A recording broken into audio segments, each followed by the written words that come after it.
नमस्कार, आपण आहात आस्था होमिओपॅथी येथे. आपल्याकडे एक नोड्युलर गॉयटरची केस आहे. कोंडे साहेब आपला अनुभव 1 मिनिटात सांगतील. नमस्कार सर. मला 3 महिन्यापासून म्हणजे थायरॉईडचा त्रास 5-6 महिन्यापासून थायरॉईडचा त्रास होता.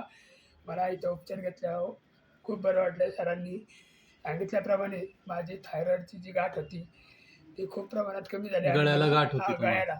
गळ्याला जी गाठ होती हां. थायरॉईडची, ती कमी झालेली आहे गोळ्या औषधांनी उपचार घेतल्यामुळं. त्यामुळे मी सरांचे तुम्हाला इथल्या गाठीला ऑपरेशन सांगितलं होतं ना? सर, मला बाहेर ऑपरेशन करायला सांगितलं थोडीशी होतं. दिसते अजून गाठ? हो, थोडीशी आहे, पण ती सरांचे जास्त होती का? हो, भरपूर होती. केवढी होती? तरी बरीच मोठी गाठ होती सर. गळ्याच्या असं. मोठी गाठ होती, पण आता खूप सुपारीसारखी राहिली. इतकं कमी झाले प्रमाण. नोड्युलर गायटर हां. आपण त्याला हो, म्हणतो. हो. थायरॉईडमुळे जो थाय गायटर आणि सर मला म्हणजे बोलताना सुद्धा त्रास होत होता. तो कमी झाला. आवाजात बी माझा फरक पडला. मला खूप बरं वाटलं इथं थँक उपचार यू. घेतल्यावर. तुम्ही तुमचा अनुभव सांगितल्याबद्दल धन्यवाद. बरं. आस्था होमिओपॅथी डॉक्टर दिनेश जगताप, सासवड. हे होते कोंडे साहेब. आपल्याकडे खेडशिवापूरवरनं येतात. छान उपचार घेतलेत त्यांनी. नोड्युलर गॉयटरची ही केस आहे. त्यांना चांगला आराम पडला आहे. धन्यवाद.